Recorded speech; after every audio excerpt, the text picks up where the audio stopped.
Hi students. हमारा first chapter ख़त्म हो गया एंड हम लोग लाइव पे क्वेश्चन प्रैक्टिस भी कर लिए हैं। अगर किसी ने नहीं देखा तो लाइव सेशन पे जाके क्वेश्चन भी प्रैक्टिस कर लेना। बहुत ही अच्छा एक इंस्टीट्यूट का बहुत अच्छा अच्छा क्वेश्चन हम लोगों ने सॉल्व किया था एंड PYQ भी कर लिया हम लोगों ने। आज स्टार्ट हो रहा है बायोलॉजिकल क्लासिफिकेशन। ये हाई वेटेज चैप्टर है क्योंकि पहले तो 1 2 3 सबल से ज़्यादा नहीं आता था, बट बहुत पहले 5 6 इस चैप्टर से आता था। और इस साल रीनीट पे 5 क्वेश्चन पूछा गया था। तो देखो, NTA का पूरा यहाँ पर लिख दिया हूँ। जैसे 20 पे एक क्वेश्चन आया था, 21 पे भी एक आया था। एक क्वेश्चन का ही ट्रेंड था बीच पे, तो एक एक फिर 3 आया। फिर 23 पे एक भी क्वेश्चन नहीं आया, 24 पे 2 आया, प्लस एक क्यों है? क्योंकि 24 पे याद है कुछ कुछ स्टेटों पे रीनीट हुआ था, जहाँ जहाँ पर क्वेश्चन लीक हुआ था, तो इसलिए सेकेंड बार वहाँ पर रीनीट पे एक क्वेश्चन आया था। एंड 25 पे एक आया। इस साल तो पहला नीट पे एक क्वेश्चन आया था, बट रीनीट पे 5 क्वेश्चन आ गया, 5 से 5 सवाल आ गया। मान के चलो ये एक हाई वेटेज चैप्टर है और बहुत अच्छे से हम लोग इस चैप्टर को पढ़ेंगे। ओके, तो चैप्टर का नाम क्या है? Biological classification. तो क्लासिफिकेशन है क्या? पिछले चैप्टर के बताओ, मैंने बताया था तुम लोगों को किसी भी ऑर्गेनिज्म को, हमारे आसपास इतना ऑर्गेनिजम्स है, राइट? सभी ऑर्गेनिजम्स को एक पार्टिकुलर ग्रुप पे डिवाइड करना, राइट? उसके कैरेक्टर के बेसिस पे, इसे हम बोलेंगे क्लासिफिकेशन। बायोलॉजिकल ऑर्गेनिज्म को क्लासिफाई करने का प्रोसेस हम इस चैप्टर में पढ़ेंगे और कुछ किंगडम के बारे में जानेंगे, राइट? फर्स्ट चीज लिखता हूँ।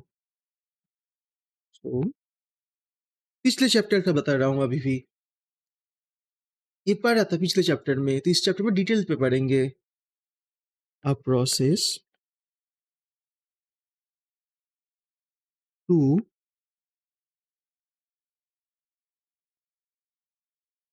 classify the organism into different groups। किसके बेसिस पे? On the basis of their character, right? On the basis of their character. अब पिछले चैप्टर का एक सवाल पूछता हूँ, बताओ। पिछले चैप्टर में बताया था फास्ट क्लासिफिकेशन किसके बेसिस में स्टार्ट हुआ था? तो फास्ट क्लासिफिकेशन स्टार्ट हुआ था किसी ऑर्गेनिज्म को डेली लाइफ पे उसके यूज के बेसिस पे, अर्थात किसी ऑर्गेनिज्म हमारे लाइफ पे कितना ज्यादा यूज हो रहा है उसके बेसिस पे हमने क्लासिफिकेशन किया था। बट ये वाला क्लासिफिकेशन साइंटिफिक था क्या? बिल्कुल भी नहीं। जो आदमी या जो चीज को हम ज्यादा यूज करते थे उसके बेसिस पे हमने क्लासिफाई कर दिया था, तो ये तो बिल्कुल भी साइंटिफिक नहीं था। तो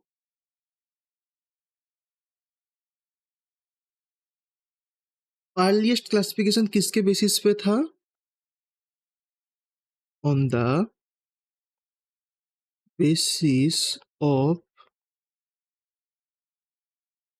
use of organisms in daily life, right? And ये क्या है? ये बिल्कुल भी साइंटिफिक नहीं है, तो ये ड्रॉबैक क्या हो गया? Not a scientific approach. It's not a scientific approach,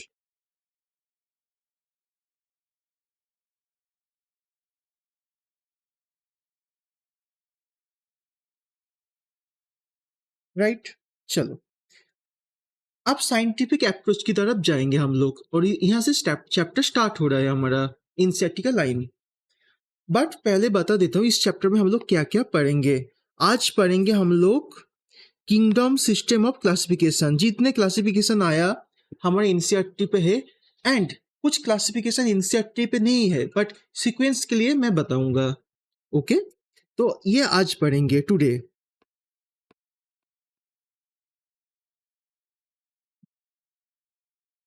ये आज का। नेक्स्ट डे हम लोग क्या पढ़ेंगे? नेक्स्ट डे हम पढ़ेंगे किंगडम मोनेरा के बारे में। ओके, बहुत डिटेलिंग के साथ एक-एक दिन एक-एक चीज़ जाएगा। सो नेक्स्ट डे हम पढ़ेंगे Monera. Today means Monday. Tuesday पढ़ेंगे मोनेरा के बारे में। वेडनेसडे पे खत्म करेंगे प्रोटिस्टा और एक क्लास में खत्म करेंगे प्रोटिस्टा।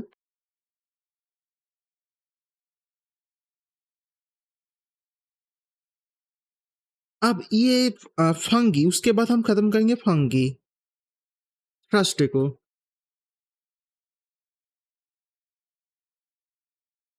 उसके बाद किंगडम प्लेंटियन, किंगडम एनिमिलिया, ये दो किंगडम हम इस चैप्टर पे नहीं पढ़ेंगे क्योंकि chapter number 3 and chapter number 4 kingdom plenty and kingdom Animalia के लिए डेडिकेटेड दो चैप्टर है जिस पे हम डिटेलिंग के पढ़ेंगे।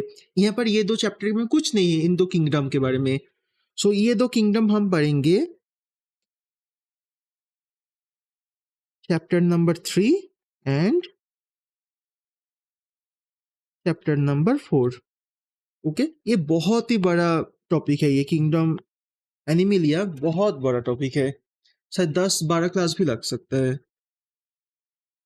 एंड उसके बाद हमारे फ्राइडे पे ये वाला खत्म हो जाएगा चैप्टर, एंड फ्राइडे पे खत्म होगा ये चैप्टर। अगर थोड़ा टाइम लगा तो 5 दिन या 6 दिन पे चैप्टर खत्म करूंगा बहुत अच्छे से। सो आज क्या होगा, किंगडम सिस्टम ऑफ क्लासिफिकेशन। अब चलो स्टार्ट करता हूं। सो फर्स्ट अप्रोच क्या था, नॉन साइंटिफिक अप्रोच। तो फर्स्ट साइंटिफिक अप्रोच किसने किया फिर, the first scientific approach was made by Aristotle. Okay, so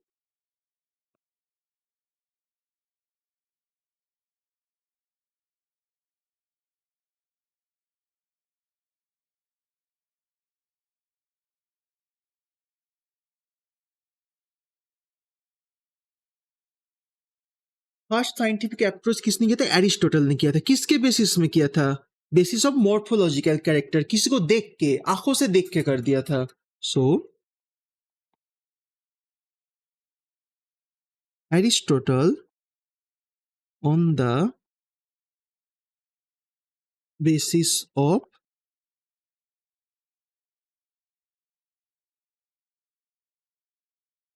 morphological character. तो एरिस्टोटल ने क्या किया था क्लासिफिकेशन, तो एरिस्टोटल भाई साहब, ओके एक बात बताता हूं पहले। तो तुम लोगों को पता है एरिस्टोटल कौन था, एरिस्टोटल को ही बोला जाता है the father of biology, the father of zoology. So Aristotle was the father of biology. So Aristotle ने फर्स्ट साइंटिफिक अप्रोच किया था। ओके, तो उसने देख के किया था मॉर्फोलॉजिकल कैरेक्टर के बेसिस पे। तो उसने देखा था एक तो प्लांट है और दूसरा क्या है, एनिमल्स है। याद रखना मॉर्फोलॉजी के बेसिस पे मीन्स देखने के बेसिस पे। सो प्लांट हम क्या देखते हैं, एक छोटा छोटा प्लांट रहता है, बिल्कुल छोटा छोटा, एक उससे बड़ा बट बहुत बड़ा नहीं, एक झाड़ी के जैसा रहता है, और एक रहता है बहुत बड़ा बड़ा प्लांट ट्रीज। तो उसने 3 कर दिया। सबसे छोटा वाला को क्या नाम दिया, हर्ब्स, उससे थोड़ा सा बड़ा श्रब्स, एंड सबसे बड़ा को क्या बोला, ट्री। ओके, एंड दूसरा क्या डिवाइड किया, एनिमल पे। एनिमल के बोला कि देखो किसके पास तो रेड ब्लड है और किसके पास रेड ब्लड सेल्स नहीं है। सो उसने किसके बेसिस पे किया था, ब्लड रेड ब्लड सेल्स के बेसिस पे, मींस आरबीसी के बेसिस में किया था। जिसके पास आरबीसी प्रेजेंट है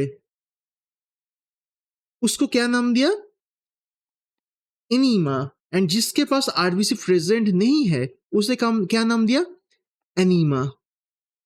ओके, ये क्या होगा, ये हो गया first scientific approach of classification जो एरिस्टोटल ने किया था। चलो ये लिख लो, नेक्स्ट पेज पे जाऊंगा मैं। चलो, बट ये तो था, ये देखने के बेसिस पे था, ये तो साइंटिफिक था बट ये देखने के बेसिस पे था, बट ये उतना अच्छा तो नहीं था बिल्कुल भी। तो फर्स्ट किसने किया था? सो तो फर्स्ट लिनियस ने किया था टू किंगडम क्लासिफिकेशन, और उसने थोड़ा सा अंदर पे गया था। किस पे गया था? उसका मेन बेसिस था cell wall. So first first topic आ रहा टू किंगडम क्लासिफिकेशन, एरिस्टोटल के बाद।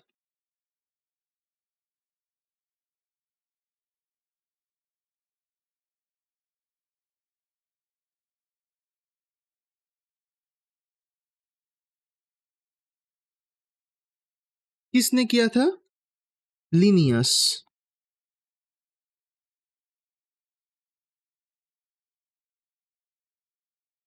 लिनियस ने किया था। लिनियस का बेसिस क्या था क्लासिफिकेशन का? लिनियस ने मेन बेसिस था सेल वॉल, प्रेजेंस और एब्सेंस ऑफ सेल वॉल। सो कि जिसके पास सेल वॉल होगा उसे एक ग्रुप पे डिवाइड किया, और जिसके पास सेल वॉल नहीं था उसे दूसरा ग्रुप पे डिवाइड किया, मींस उसने दो किंगडम बनाया, इसलिए इसे टू किंगडम क्लासिफिकेशन कहा गया। सो उसने दो दो किंगडम क्या बनाया? सो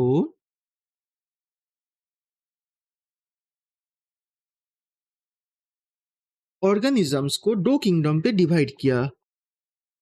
एक क्या था? एक था किंगडम प्लेंटी,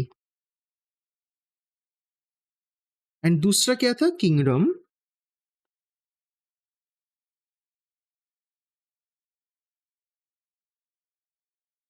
एनिमेलिया। किसके बेसिस पे किया था? Cell wall, the main criteria. So this is the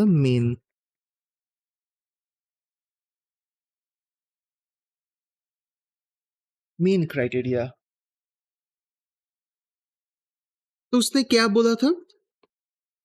उसने बोला था अगर सेल वॉल प्रेजेंट होगा तो किंगडम प्लेंटी में, अगर सेल वॉल एब्सेंट होगा तो किंगडम एनिमेलिया पे।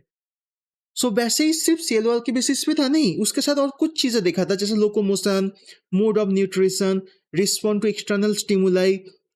ओके, तो देखा था क्या लोकोमोशन करता या नहीं करता, तो देखता नहीं करता, तो ये प्लेंटी हो गया। अगर लोकोमोशन करेगा तो किंगडम एनिमेलिया हो गया। मोड ऑफ न्यूट्रिशन उसने आंखों से ही देखा था ज्यादा, तो क्या बोला कि प्लेंटी कुछ खाता नहीं है, तो बोल दिया डू नॉट ईट, बोल दिया डू नॉट ईट, एंड इससे क्या बोल दिया? इट खाता है तो एनिमेलिया पे। एंड उसके साथ क्या बोला? रिस्पॉन्ड टू एक्सटर्नल स्टिमुलाई, बाहर से ये कैसा रिस्पॉन्ड कर रहा है। अगर रिस्पॉन्ड उसका स्लो हुआ, प्रोसेस स्लो हुआ, तो क्या हुआ? प्लेंटी। अगर फास्ट हुआ तो वो एनिमल। सो अगर स्लो हुआ तो वो क्या हो गया? प्लेंटी। एंड फास्ट हुआ तो एनिमेलिया। तो इसके बेसिस पे ही मेन क्राइटेरिया सेल वॉल, इसके बेसिस पे ही उसने ऑर्गेनिज्म को डिवाइड भी कर दिया। तो अब आता है ऑर्गेनिजम्स।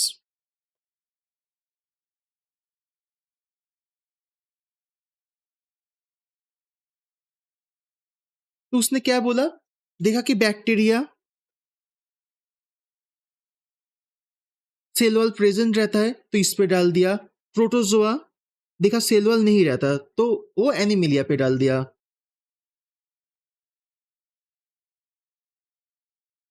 ओके, उसके बाद क्या देखा? फंगी सेल वॉल प्रेजेंट रहता है तो वो प्लेंटी पे आ गया। एंड बाकी सभी वर्टिब्रेट्स, इनवर्टिब्रेट्स जितना भी है सभी को किंगडम एनिमेलिया पे डाल दिया।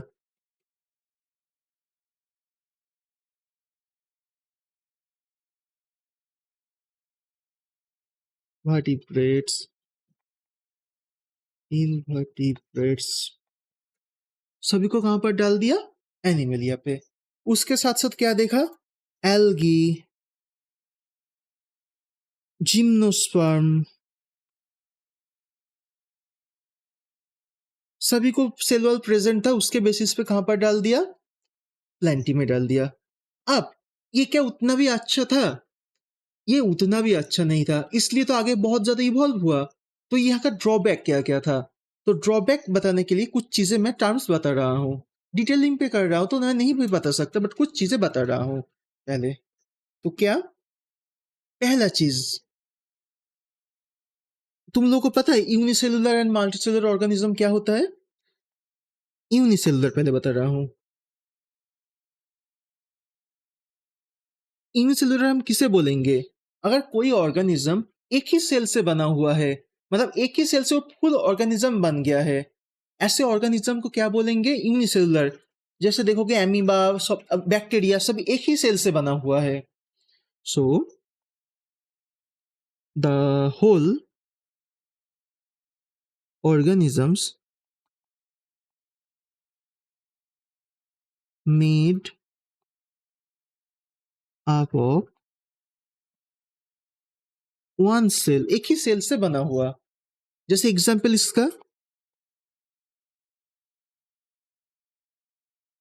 इसके एग्जांपल हो गया amoeba, bacteria,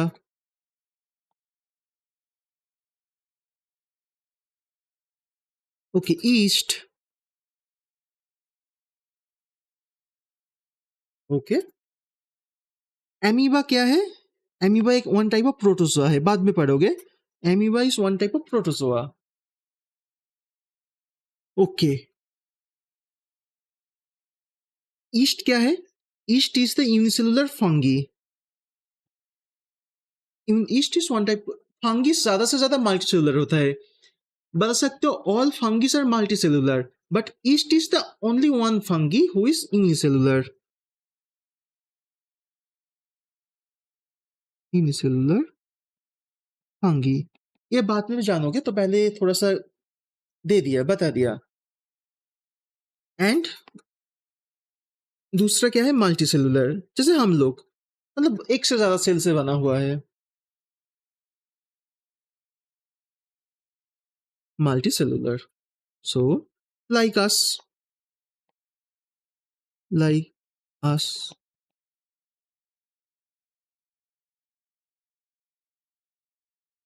More than one cell, right? दो टर्म तो जान गए, यूनिसेलुलर और मल्टीसेलुलर क्या होता है। अब दो चीज बता रहा हूँ जो सेल चैप्टर में बाद में पढ़ोगे। अगर मैं सेल से स्टार्ट करता तो तुम लोग को अच्छा होता, बट मैंने सोचा कि एनसीईआरटी के सीक्वेंस पे चलेंगे, तो इसलिए कुछ चीजें जो यहाँ पर लगेगा मैं बता दे रहा हूँ। सेकेंड चीज जो सबसे ज्यादा इंपॉर्टेंट है, प्रोकैरियोटिक क्या है एंड यूकैरियोटिक क्या है। सो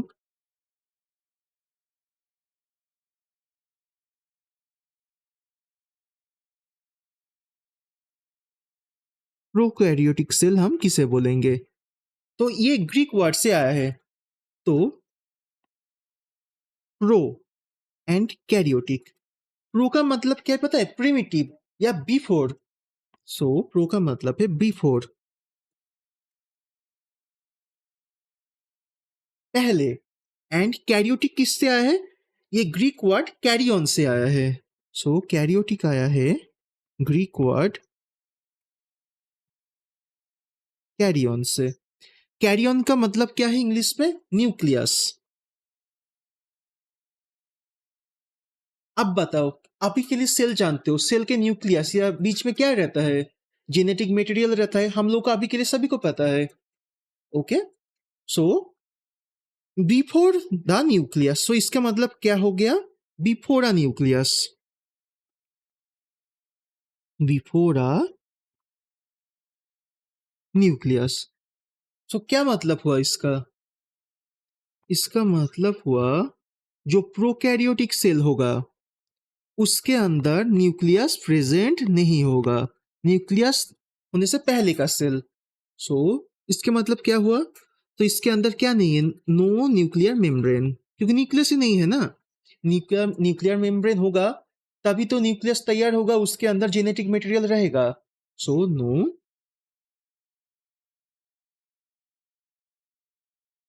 नो न्यूक्लियर मेम्ब्रेन। एंड क्या होगा? The genetic material is unbound.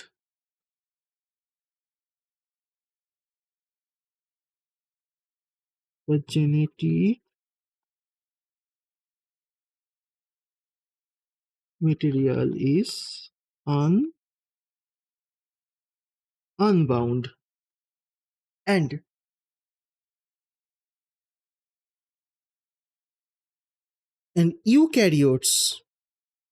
eukaryotic cell, eukaryotic cell का मतलब क्या हो? यू मीन्स, यू का मतलब होता है ट्रू,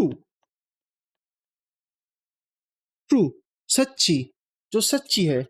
एंड कैरियोटिक का मतलब क्या है? मैंने बोला था जो कैरियन से आता न्यूक्लियस।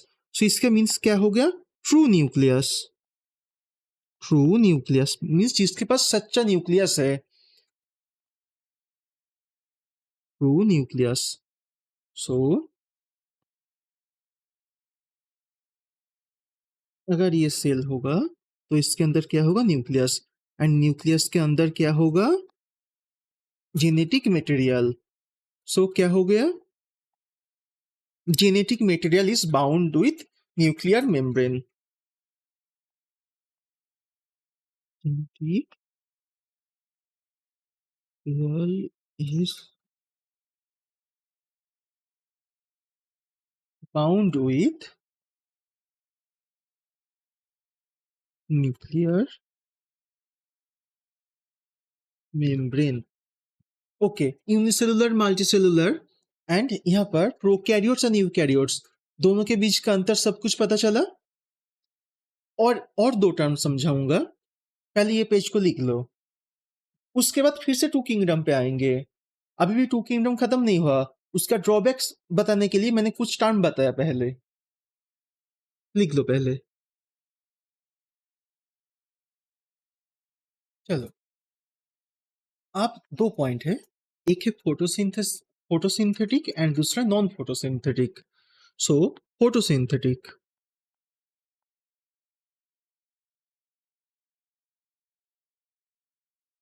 फोटोसिंथेसिस का हम किसे बोलेंगे? जो फोटोन की यूज करके अपना खाना बनाता है। सो यूज फोटोन, फोटोन का एनर्जी लेता है एंड उससे सिंथेसाइज करता है क्या? उसका खाना। टू सिंथेसाइज, सिंथेसाइज फूड, अरे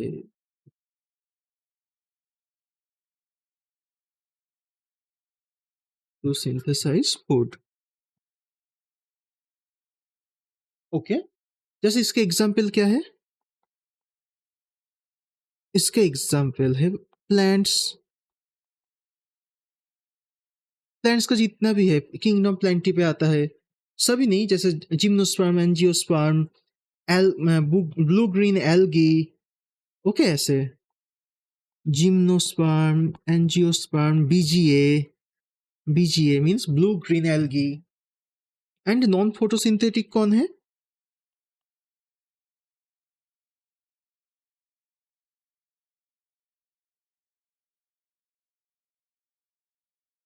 नॉन फोटोसिंथेटिक है जो फोटोन से अपना खाना नहीं बना सकता। So can't synthesis food from or with the help of from photons।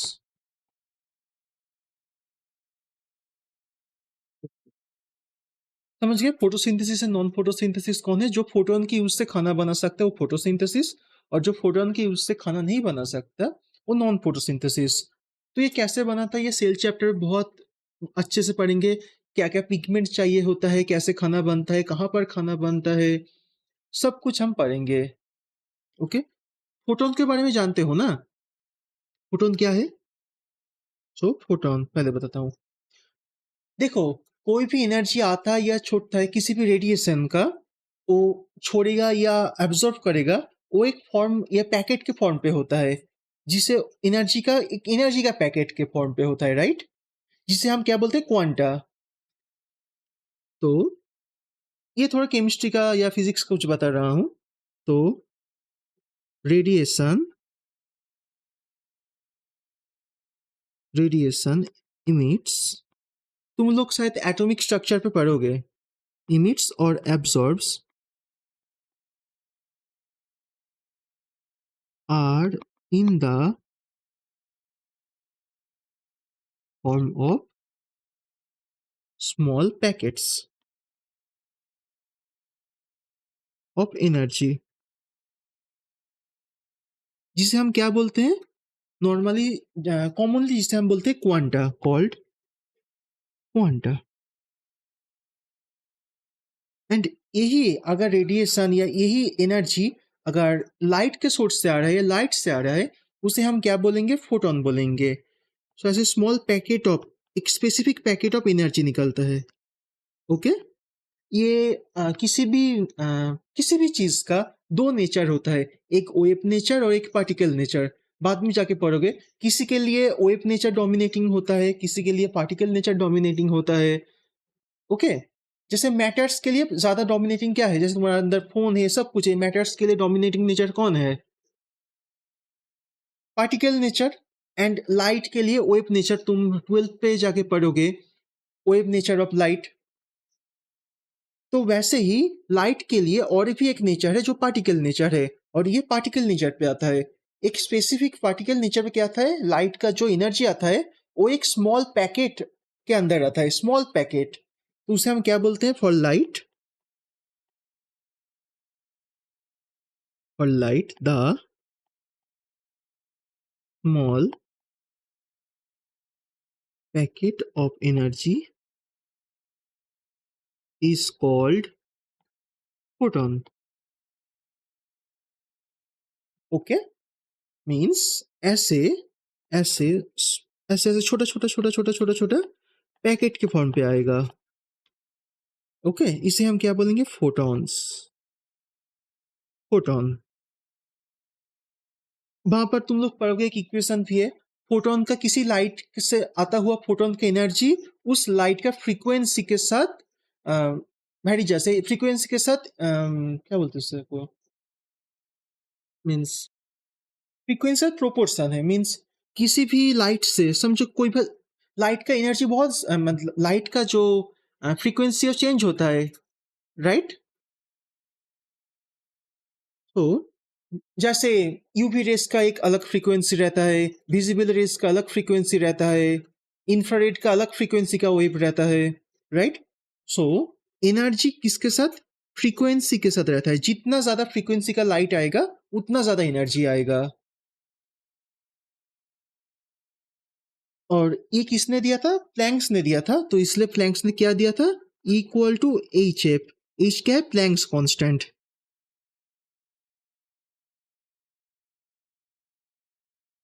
ये केमिस्ट्री में पढ़ोगे तुम लोग। तो यही एनर्जी को लेके जो खाना बनाता है उसे क्या बोलते हैं, फोटोसिंथेसिस, फोटोसिंथेटिक ऑर्गेनिज्म। और जो ये एनर्जी को नहीं ले सकता, उसके लिए जो पिगमेंट चाहिए नहीं रहता है, तो उसे हम क्या बोलेंगे, नॉन फोटोसिंथेटिक। तुम लोग पढ़ोगे इच का एक वैल्यू रहता है 6.626 इंटू 10⁻−34 जूल सेकेंड। ओके, तो नीचे वाला चीज छोड़ो, ये बाद में डिटेलिंग के साथ धीरे धीरे पढ़ोगे। Photosynthetic and non photosynthetic normally तुम लोग समझे, जो लाइट का एनर्जी लेके अपना खाना बनाएगा वो फोटोसिंथेटिक। एंड जो लाइट का एनर्जी ना लेके, मतलब जिसके पास लाइट का एनर्जी लेने वाला कुछ चीज है नहीं, सो विदाउट यूजिंग ऑफ सन का एनर्जी या लाइट का एनर्जी से खाना बनाएगा, वो नॉन फोटोसिंथेटिक। ओके, नीचे वाला नहीं लिखोगे तो मत लिखो, सिर्फ ये दो पॉइंट लिख लो। ये वाला छोड़ दो, छोड़ दो, ये छोड़ दो, ये छोड़ दो, ये चीज छोड़ दो, ये चीज छोड़ दो, ये वाला चीज पूरा छोड़ दो। ओके, ये वाला चीज पूरा छोड़ दो। ऊपर वाला ये दो पॉइंट पहले लिख लो। उसके बाद जाएंगे आप ड्रॉबैक पे। टू किंगडम का ड्रॉबैक क्या था, क्यों हमने ये छोड़ दिया, क्यों और भी अच्छा कुछ चीजों का जरूरत पड़ा। चलो चलो चलते हैं, आप टू किंगडम का क्या ड्रॉबैक क्या था। देखो, पहला चीज, पहला मैंने क्या बताया था, यूनिसेलुलर मल्टीसेलुलर के बारे में। क्यों, क्योंकि यहाँ पर देखो, बैक्टीरिया क्या है? अरे बैक्टीरिया इज यूनिसेलुलर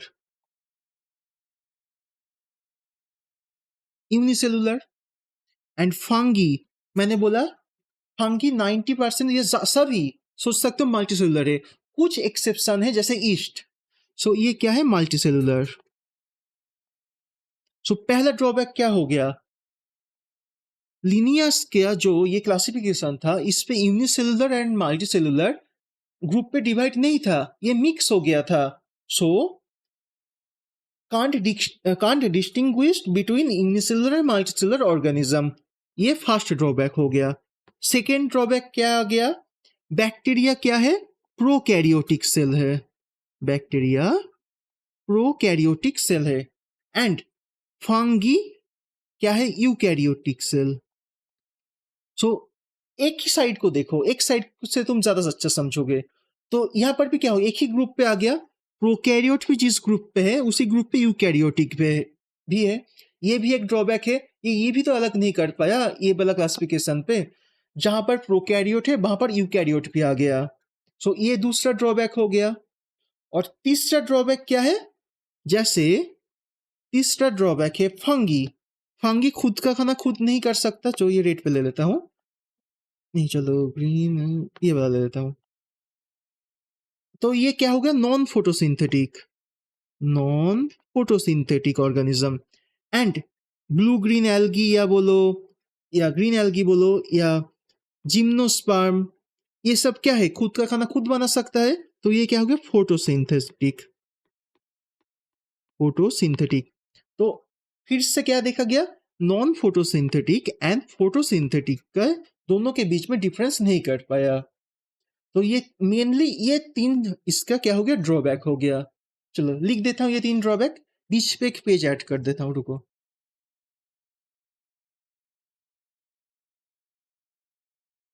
ये वाला पेज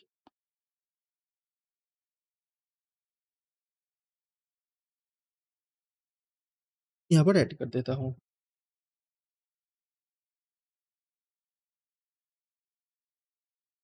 तो क्या क्या ड्रॉबैक हो गया यहाँ पर? सो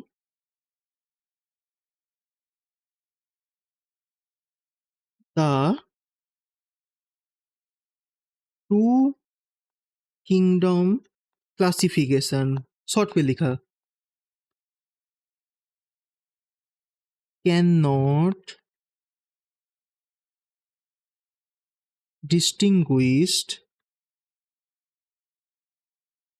बिटवीन, अरे अरे अरे अरे अरे अरे अरे डिस्टिंग्विश्ड बिटवीन वन, क्या? Unicellular and multicellular organism. Unicellular and multicellular organism. Second point क्या हो गया? Eukaryotic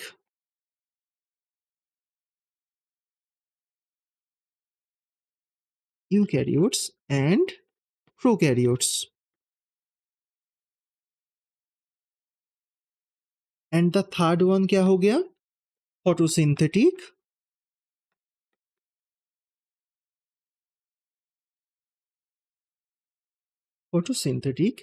and non photosynthetic.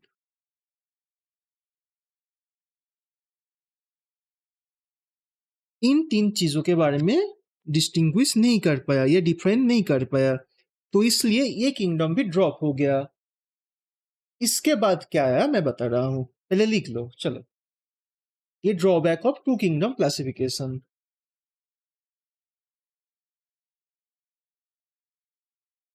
चलो, टू किंगडम पे तो फॉल्स था, राइट? तो इसके लिए क्या हुआ? इसलिए ये ड्रॉप हो गया। तो इसके बाद क्या फाइव किंगडम डायरेक्ट आया? जो एनसीईआरटी के अकॉर्डिंग नहीं, इसके बीच पे थ्री किंगडम आया, वो भी ड्रॉप हो गया। उसके बाद फोर किंगडम आया, वो भी ड्रॉप हो गया। उसके बाद आया फाइव किंगडम, जो सबसे ज्यादा एक्सेप्टेड हुआ। एंड उसके बाद भी आया सिक्स किंगडम। तो ये एनसीईआरटी पे नहीं है, इसलिए ज़्यादा डिटेल पे नहीं जाएँगे। सीक्वेंस के लिए बताएँगे कि 2 किंगडम के बाद डायरेक्ट 5 किंगडम नहीं आया। तो चलो नेक्स्ट पेज पे चलते हैं। तो 2 किंगडम तो ड्रॉप हुआ, अब क्या आया? अब आया 3 किंगडम क्लासिफिकेशन। क्या आया? 3 किंगडम चल रहा है ना? क्लासिफिकेशन। 3 किंगडम क्लासिफिकेशन किसने दिया था? हिकेल ने दिया था।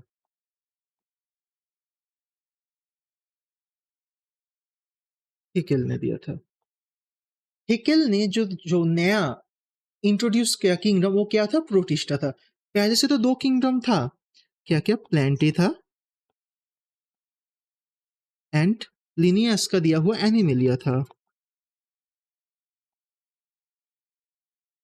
उसने बोला एक नया किंगडम इंट्रोड्यूस किया, प्रोटिस्टा। प्रोटिस्टा ने पे उसने ऑल यूनिसेलुलर यूकैरियोट्स को डाल दिया, मींस ऑल यूनिसेलुलर यूकैरियोट्स के लिए एक स्पेसिफिक किंगडम बना दिया। क्या होगा? वो प्रोटिस्टा होगा। बट इस पे भी अभी भी बहुत कुछ फॉल्ट है, देख रखो। तो अभी भी ये भी ड्रॉप हो गया, ये भी नहीं चला। तो इसके बाद क्या आया? इसके बाद आया the 4 kingdom classification. So 4 kingdom classification.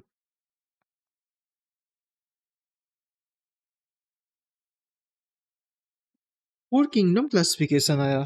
तो किसने दिया था? कोपलैंड ने दिया था। कोपलैंड ने जो 4th किंगडम इंट्रोड्यूस किया, वो क्या था? मोनेरा था। Monera as a new kingdom उसने बोला, और ऑल प्रोकैरियोट्स इसमें इंक्लूड किया। सो अब कोपलैंड ने जो 4 किंगडम, वो क्या क्या हो गया? पहले से तो 3 था, अब और एक किंगडम ऐड हो गया, मींस मोनेरा आ गया। मोनेरा आ गया। और मोनेरा पे क्या ऐड किया उसने? ऑल बताया कि ऑल प्रोकैरियोट्स इस पे रहेगा। All prokaryotes.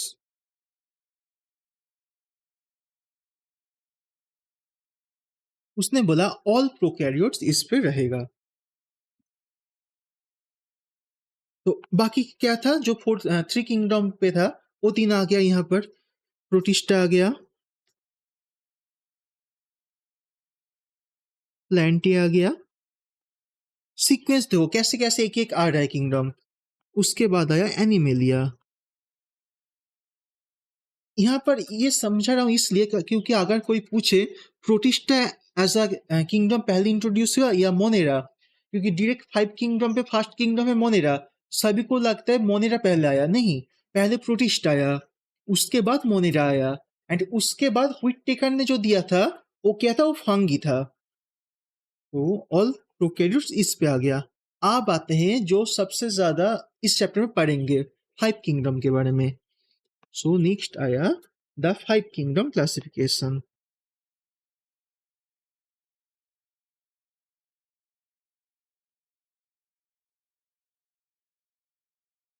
क्लासिफिकेशन।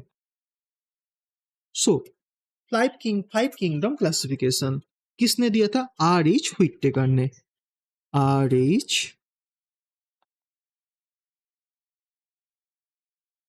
व्हिटेकर ने दिया था। Which year? ये भी एनसीईआरटी पे याद रखना, 1969। 1969 पे आर एच व्हिटेकर ने 5 किंगडम क्लासिफिकेशन इंट्रोड्यूस किया, एंड उसने जो नया किंगडम बनाया वो क्या था? Fungi. Fungi as a new kingdom उसने बोला। तो क्या क्या किंगडम हो गया? पहले था मोनेरा। किसने इंट्रोड्यूस करा था? कोपलैंड ने बोला था 4 किंगडम पे। उसके बाद क्या आया? प्रोटिस्टा था, 3rd किंगडम पे था। उसके बाद फंगी ऐड किया, किसने? व्हिटेकर ने। और फंगी पे व्हिटेकर ने बोला multi cellular but organ system नहीं है, ऐसे ऑर्गेनिज्म को डाल दो। ओके, हेट्रोट्रॉपिक और भी ज़्यादा हम पढ़ेंगे जब आरिच हुइट्टेकर का एक पूरा चार्ट सही से रीड करेंगे, उसके अंदर घुसेंगे, स्टडी करेंगे, तब देखेंगे फंगीज सब ज़्यादा से ज़्यादा हेट्रोट्रॉपिक ही होते हैं, सब हेट्रोट्रॉपिक है। तो फंगी क्या था? देखा गया जो मल्टीसेलुलर बट लूज टिश्यू, ऐसा मल्टीसेलुलर या टिश्यू और लूज टिश्यू से बना हुआ है, जिसके पास कोई ऑर्गन सिस्टम नहीं है। Multicellular but no organ system. और दो क्या था फंगी छोड़ के? प्लांटी पहले से ही था लिनियस के टाइम से, एंड एनिमेलिया। इस पे ज्यादा से ज्यादा चीजों का प्रॉब्लम का सॉल्व हो गया, तो इसलिए यही सबसे ज्यादा माने जाना वाला था। उसके बाद फिर भी आया सिक्स किंगडम। सिक्स किंगडम में क्या किया गया? सॉरी,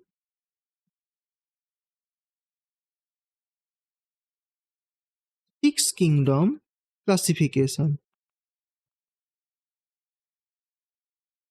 सिक्स किंगडम क्लासिफिकेशन दिया था कार्ल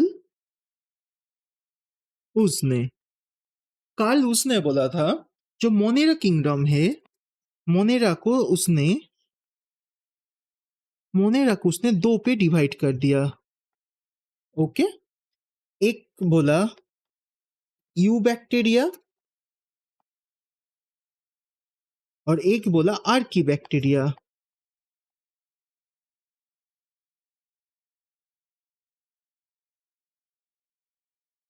उसके साथ साथ जो था वो फिर से आ गया प्रोटिस्टा, फंगी, प्लांटी, एनिमेलिया। तो कितना हो गया देखो, 1 2 3 4 5 6, 6 किंगडम हो गया। और इसे ही उसने डोमेन भी बता दिया, जैसे यू बैक्टीरिया बताया गया कि एक स्पेसिफिक डोमेन पे आएगा, domain bacteria, domain bacteria. Archie bacteria आएगा डोमेन आर्किया। एंड यहां से पूरा ये चार प्रोटिस्टा, फंगी, प्लेंटी, एनिमिलिया, ये सभी क्या है? ये सभी यूकैरियोटिक सेल से बना हुआ है, तो इसलिए इसे क्या नाम दिया? डोमेन यूकैरिया, यूकैरिया। तो इसके लिए क्या बताया जाता है? ये 3 डोमेन क्लासिफिकेशन भी बताया जाता है। 3 डोमेन, 6 किंगडम को 3 डोमेन क्लासिफिकेशन भी बताया जाता है। यहां तक कोई प्रॉब्लम? आप 5 किंगडम के बारे में बहुत डिटेल के साथ पढ़ेंगे। लिख लो पहले, चलो पहले ये वाला पेज मैंने जल्दी जल्दी हटा दिया था, चलो ये लिख लो। हो गया? अब ये लिख लो।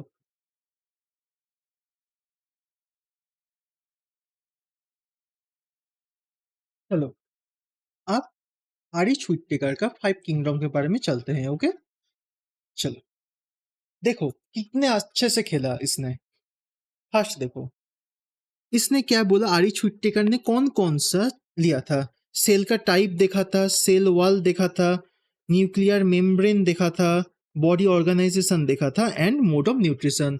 इन सभी के बेसिस पे उसने किया था। तो क्या बताया? चलो पहले ये ले लेते हैं। मोनेरा, सभी प्रोकैरियोट्स को कहां पर रख दिया? मोनेरा पे। And protista, fungi, plankton, Animalia पे क्या रखा? सभी यूकैरियोट्स को रख दिया। ओके, कोई प्रॉब्लम नहीं है। अब सेल वॉल, जो फर्स्ट बेसिस था 2 किंगडम का, सेल वॉल भी ऐड किया। अगर जैसे मैं पहले सिंप्लीफाइड करता हूं, पहले यहां पर देखो, मोनेरा पे सेल वॉल प्रेजेंट है, प्रोटिस्टा पे किसी पे प्रेजेंट हो सकता है, किसी पे नहीं भी हो सकता, प्रेजेंट इन सम। इसहां पर फंगी सेल वॉल प्रेजेंट है, प्लांटी पे सेल वॉल प्रेजेंट है, एंड एनिमिलिया पे नहीं है। तो ये 3 पे जो 3 चीज़ पे सेल वॉल प्रेज़ेंट है, उसका सेल वॉल का स्ट्रक्चर, सेल वॉल का मॉलिक्यूलर स्ट्रक्चर के बेसिस पे ये भी डिवाइड हो गया।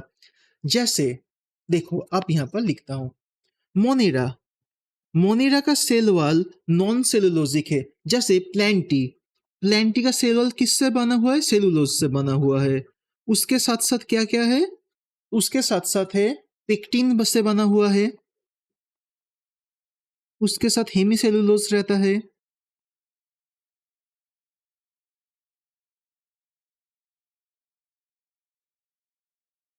हेमीसेलुलोज से बना हुआ रहता है प्लेंटी का। ओके, प्लेंटी का। फंगी का सेल वॉल किससे बना हुआ है? फंगी का सेल वॉल बना हुआ है काइटिन से। फंगी का सेल वॉल काइटिन से बना हुआ है। एंड यहाँ पर मोनेरा का सेल वॉल बना हुआ है, मोनेरा का, ये याद रखना, मोनेरा का सेल वॉल बना हुआ है पेप्टिडोग्लाइकन से।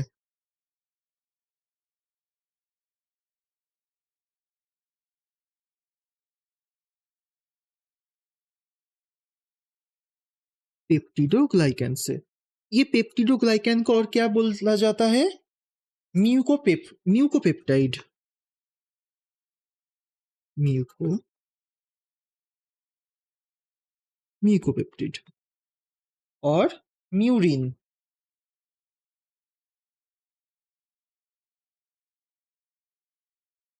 म्यूरिन भी कहा जाता है। पेप्टिडोग्लाइकन ये किससे बना हुआ है? अगर बायोमोलिक्यूल्स चैप्टर पढ़ोगे तो तुम जानोगे पेप्टिडोग्लाइकन मेनली हेटेरोपॉलीसैकेराइड है, मींस एक से ज्यादा। सो अरे यार, this is a type of, अरे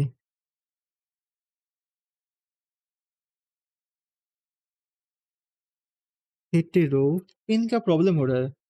हेटेरो पॉलीसैकेराइड,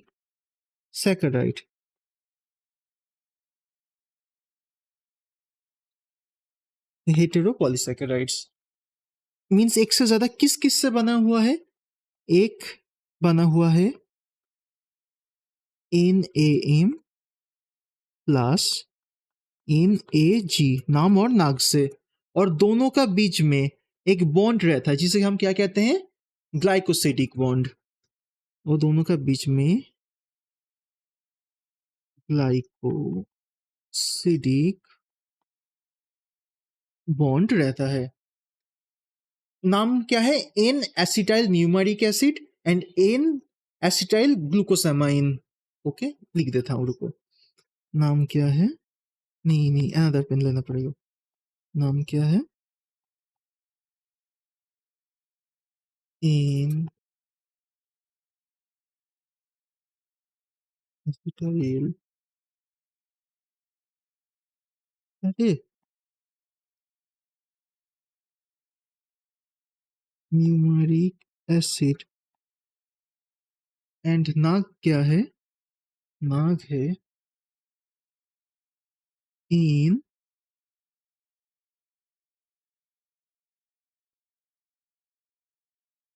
इन एसिटाइल ग्लूको का, अरे मीन। ओके, इससे बना हुआ रहता है मोनेरा का सेल वॉल।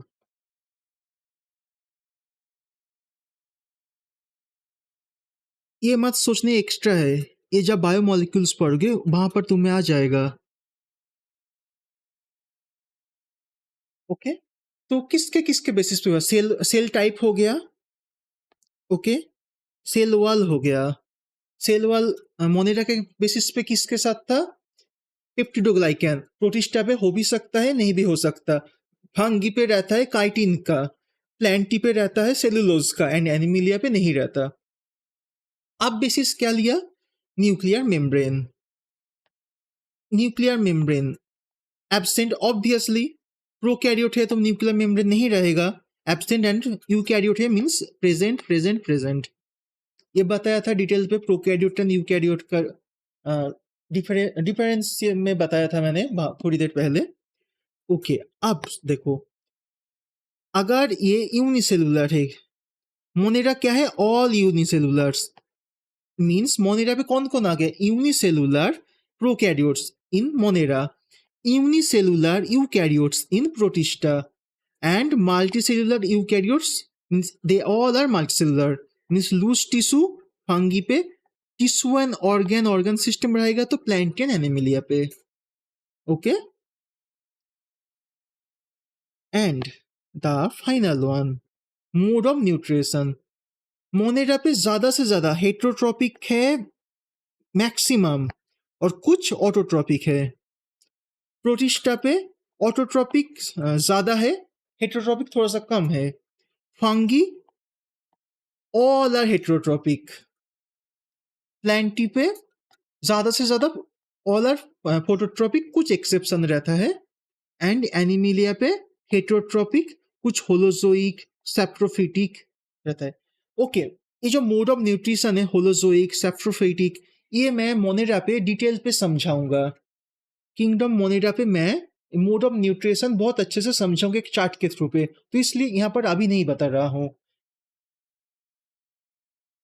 देखो, इसके बेसिस पे किया था.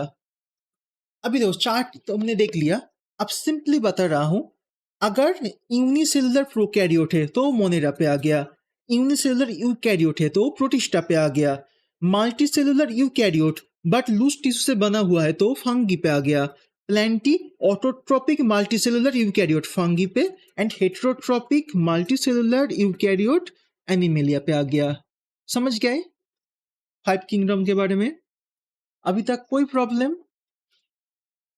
देखो, हमारा आज का टॉपिक खत्म हो गया. आज का टॉपिक ही यही था कि किंगडम सिस्टम ऑफ क्लासिफिकेशन समझेंगे, अर्थात पहले से लास्ट तक जाएंगे 6 किंगडम तक. हम लोगों ने 6 किंगडम तक गया, इसके बाद कुछ नहीं है. आप चलो जितना पढ़े है एनसीईआरटी रीडिंग कर लेते हैं, और आज थोड़ा एनसीईआरटी में ज्यादा नहीं पढ़े, ठीक है, पहले से ही बता रहा हूँ. चलो थोड़ा सा मैं एनसीईआरटी बुक लेके आता हूँ, मैं थोड़ा सा पिक्चर नहीं खींचा अभी तक, थोड़ा सा वेट कर लो. रुको मैं चेक करने दो मुझे, यहाँ पर अभी है क्या मेरे पास? हाँ हाँ हाँ, रुको रुको रुको रुको रुको रुको रुको. ये फर्स्ट पेज है आई थिंक.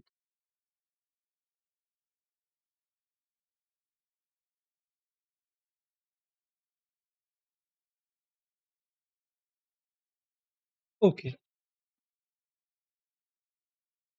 चलो. Since the dawn of civilization, there have been many attempts to classify living organism, right? It was done intensively, not using criteria that were scientific but born out of need of. Okay, रुको. देखो first क्या था? First जो था वो कोई scientific नहीं था, वो क्या यूजिंग क्राइटेरिया के बेसिस पे था, नीड के बेसिस पे था. फर्स्ट फर्स्ट क्या था?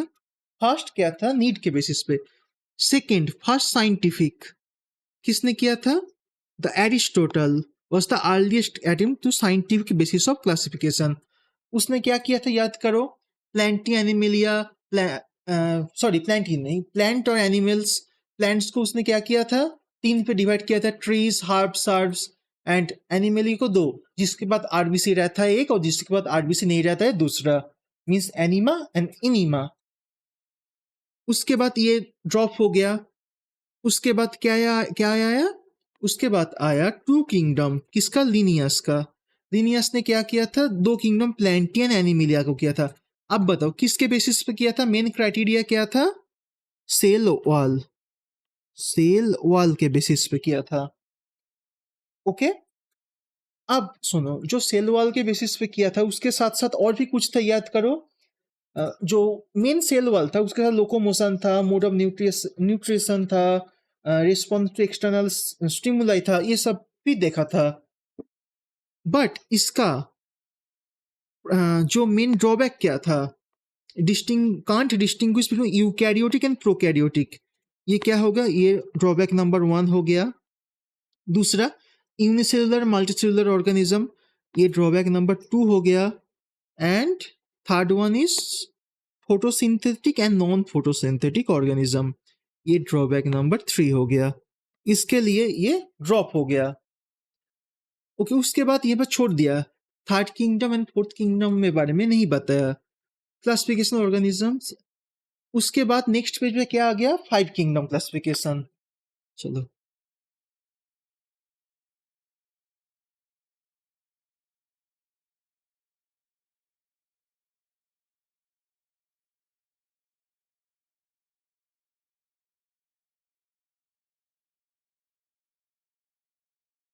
तो उसके बाद आया आर एच हुइटेकर का फाइव किंगडम। देखो बीच पे आया था, थ्री किंगडम आया, फोर्थ किंगडम आया। एनसीईआरटी पे नहीं है। एनसीईआरटी पे क्या दिया है? एरिस्टोटल, उसके बाद लिनियस, उसके बाद आर एच हुइटेकर, उसके बाद थ्री डोमेन या सिक्स किंगडम। सो बीच का मैंने सीक्वेंस के लिए बताया। देखो, आर एच हुइटेकर ने प्रपोज किया था फाइव किंगडम क्लासिफिकेशन। ओके, तो क्या क्या था? Monera, protista, fungi, plantae, animalia. अब एक चीज याद करो, आर एच हुइटेकर ने कौन सा नया किंगडम इंट्रोड्यूस किया था? Fungi. R H Whittaker introduce fungi as a fifth kingdom. और आर एच हुइटेकर का मेन क्राइटेरिया क्या था? आर एच हुइटेकर का क्राइटेरिया था cell structure, body organisation, mode of nutrition, reproduction and phylogenetic relationship. Phylogenetic means पहले बताया था evolutionary relationship, right? Okay, जो चार्ट मैंने अभी बताया था, ये वाला चार्ट के बारे में बता रहा था, 2.1 चार्ट पे दिया हुआ है। अब आता है सिक्स किंगडम। ये क्या है? यहाँ से ये सिक्स किंगडम है। तो थ्री डोमेन क्लासिफिकेशन अब बताओ किसने दिया था? सिक्स किंगडम क्लासिफिकेशन और three domain classification. Okay, three domain or six kingdom classification was given by Carl Huss. Three domain क्या क्या था? थ्री डोमेन था bacteria, archaea and यूकैरिया। Okay, that gives kingdom Monera into two domains. Okay, Monera को क्या क्या किया? Monera को दो किंगडम पे डिवाइड किया था, एक आर्की बैक्टीरिया, एक यू बैक्टीरिया। और उससे क्या आया? Domain bacteria, domain archaea. Okay, therefore a six kingdom classification is introduced. Higher class में जो पढ़ोगे। देखो, आज इतना कम पढ़ाया, एनसीईआरटी के बेसिस पे सिर्फ 2 या 3 पैरा पढ़ाया, बट इसके अंदर था कितना चीज सोचो। 1 घंटे के ऊपर क्लास हो गया, बट सिर्फ इतना ही पढ़ाया मैंने आज। एक पेज भी नहीं पढ़ा। नेक्स्ट डे से क्या स्टार्ट होगा? नेक्स्ट डे से स्टार्ट होगा एक एक करके। मोनेरा एक दिन होगा, मोनेरा एक दिन, प्रोटिस्टा एक दिन, फंगी एक दिन, 3 दिन हो गया।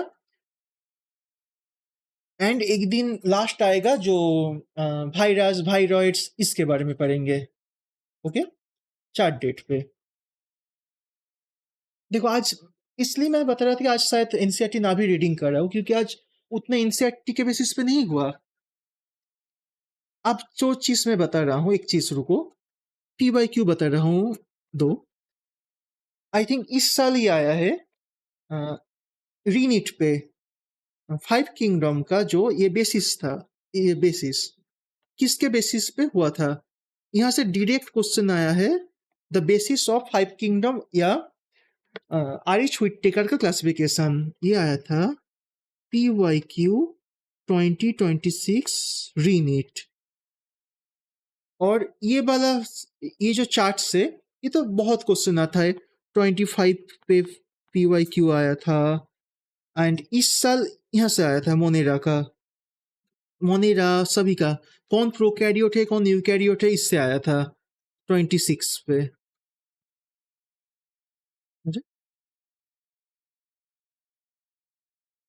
26 रीनीट पे आया, देख लेना। चलो, फर्स्ट टॉपिक खत्म हो गया आज का। हाँ नहीं, एनसीईआरटी के पेज के हिसाब से था ज्यादा नहीं, बट बताना था बहुत ज्यादा आज। देखो, किंगडम सिस्टम ऑफ क्लासिफिकेशन खत्म हो गया। नेक्स्ट डे से हमारा स्टार्ट होगा किंगडम मोनेरा। ओके, तो बताओ कैसा लगा आज का class, how was it? And next day पूरा मोनेरा खत्म करूंगा बहुत अच्छे से, और फिर मोनेरा का पूरा बहुत अच्छे से रीडिंग करना पड़ेगा। चलो, बाय बाय, टेक केयर, चलो बाय।